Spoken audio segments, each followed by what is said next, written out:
കോൺഗ്രസിന് ഏറ്റവും വലിയ ഒരു നാണം കെട്ട തോൽവി ഇപ്പോൾ വഴങ്ങേണ്ടി വന്നിരിക്കുകയാണ് ബി ജെ പിക്ക് മുന്നിൽ. അതായത് രാജസ്ഥാനിൽ നടന്ന ഉപതെരഞ്ഞെടുപ്പിൽ ബി ജെ പിയുടെ വളരെ വലിയ തോതിലുള്ള രാഷ്ട്രീയ പ്രഹരമാണ് അവിടെ കോൺഗ്രസിന് ഏറ്റിരിക്കുന്നത് തന്നെ. അതായത് ബി ജെ പി അവിടെ തൂത്തുവാരൽ വിജയം മാത്രമല്ല നടത്തിയിരിക്കുന്നത്, കോൺഗ്രസിൻ്റെ കോട്ടകൾ എല്ലാം തകർത്ത് തരിപ്പണമാക്കിയിരിക്കുന്ന തരത്തിലുള്ള വിജയമാണ് അവിടെ നേടിയിരിക്കുന്നത്. B J P, Bharatiya Janata party, കോൺഗ്രസിൻ്റെ ഒന്നും രണ്ടുമല്ല നിരവധി കേന്ദ്രങ്ങളാണ് തകർത്ത് തരിപ്പണമാക്കിക്കൊണ്ട് ബി ജെ പി കൊടി ഇപ്പോൾ പാറിച്ചിരിക്കുന്നത്. രാജസ്ഥാനിലെ പഞ്ചായത്ത് നഗര സ്ഥാപനങ്ങളിലേക്ക് നടന്ന ഉപതെരഞ്ഞെടുപ്പുകളിലാണ് ഭാരതീയ ജനതാ പാർട്ടി, കോൺഗ്രസിന്റെ നിരവധി ശക്തി കേന്ദ്രങ്ങൾ അവരുടെ കൊടി ഇപ്പോൾ പാറിച്ചിരിക്കുന്നത്. സംസ്ഥാനത്ത് നടന്ന ജില്ലാ പരിഷത്ത്, പഞ്ചായത്ത് സമിതി, നഗരപാലിക ഉപതെരഞ്ഞെടുപ്പുകളിൽ ബി ജെ പി ഭൂരിപക്ഷം നേടുക മാത്രമല്ല അവരുടെ വലിയ നേതാക്കളുടെ മേഖലകളിൽ കോൺഗ്രസിന് കനത്ത തിരിച്ചടിയാണ് നൽകിയിരിക്കുന്നത് തന്നെ ബി ജെ പി. ഇതിൽ ഏറ്റവും എടുത്തു പറയേണ്ടത് നാണക്കേടെന്ന് പറയുന്നത്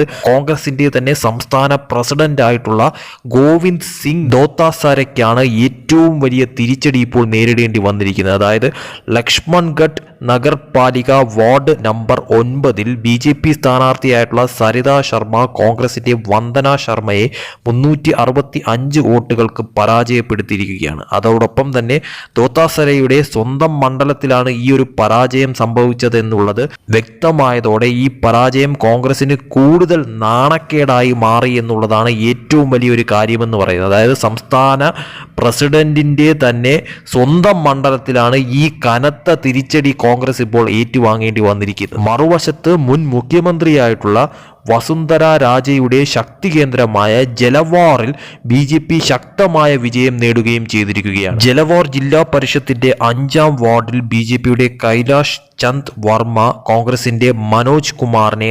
1174 വോട്ടുകൾക്കാണ് പരാജയപ്പെടുത്തിയിരിക്കുന്നത്.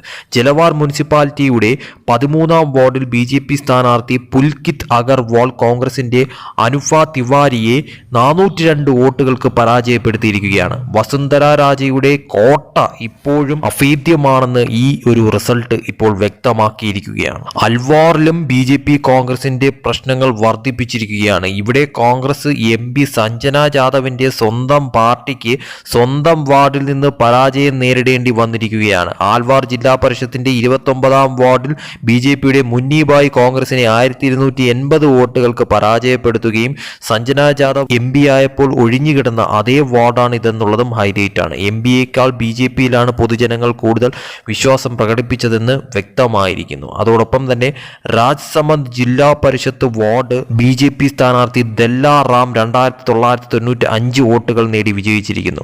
ഭാരത് ആദിവാസി പാർട്ടി സ്ഥാനാർത്ഥി കമലേഷ് കുമാറിന് 2598 വോട്ടുകൾ ലഭിച്ചിരുന്നു. കോൺഗ്രസിന്റെ ഫരദയ്ക്ക് 1445 വോട്ടുകൾ മാത്രമേ ലഭിച്ചുള്ളൂ. കോൺഗ്രസ് ഇവിടെ 3ാം സ്ഥാനത്തേക്ക് പിന്തള്ളപ്പെട്ടിരിക്കുന്നു എന്നുള്ളതാണ് ഒരു യാഥാർത്ഥ്യമെന്ന് പറയുന്നത്. തുടർന്ന് ഈ ഒരു റിസൾട്ട് കോൺഗ്രസിന് ഒരു രാഷ്ട്രീയ ഞെട്ടലായി മാറി എന്നുള്ളതും വാസ്തവമാണ്. മൊത്തമായി നോക്കിയാൽ കോൺഗ്രസ് വളരെ വലിയ തോതിൽ രാജസ്ഥാനിൽ പരാജയപ്പെട്ടിരിക്കുകയാണ് എന്ന് വ്യക്തമായിരിക്കുന്നു. അതായത് ബി ജെ പിയുടെ ഒരു കൊടുങ്കാറ്റ് തന്നെയാണ് അവിടെ സംഭവിച്ചതെന്ന് മാത്രമല്ല കോൺഗ്രസ് കോട്ടകളാണ് മുഴുക്കി ബി ജെ പി തകർത്തിരിക്കുന്നത്. ഈ ഒരു ഉപതെരഞ്ഞെടുപ്പുകൾ രാജസ്ഥാൻ രാഷ്ട്രീയത്തിൻ്റെ ചൂട് വർദ്ധിപ്പിക്കുകയാണ് ചെയ്തിരിക്കുന്നത്. അതായത് കോൺഗ്രസ് തുടർച്ചയായി തിരിച്ചടികൾ നേരിടുന്നു എന്ന് മാത്രമല്ല അതേസമയം ബി ജെ പി കളം കീഴടക്കാൻ എല്ലാ ശ്രമങ്ങളും നടത്തുകയാണ് എന്നും ഈ ഒരു റിസൾട്ട് 2028 നിയമസഭാ തെരഞ്ഞെടുപ്പിനുള്ള പ്രവണത സജ്ജമാക്കുക മാത്രമല്ല കോൺഗ്രസ് ഹൈക്കമാൻഡിനെ ആത്മപരിശോധനയ്ക്ക് പ്രേരിപ്പിക്കുകയും ചെയ്യുമെന്നുള്ളതും വ്യക്തമാണ്.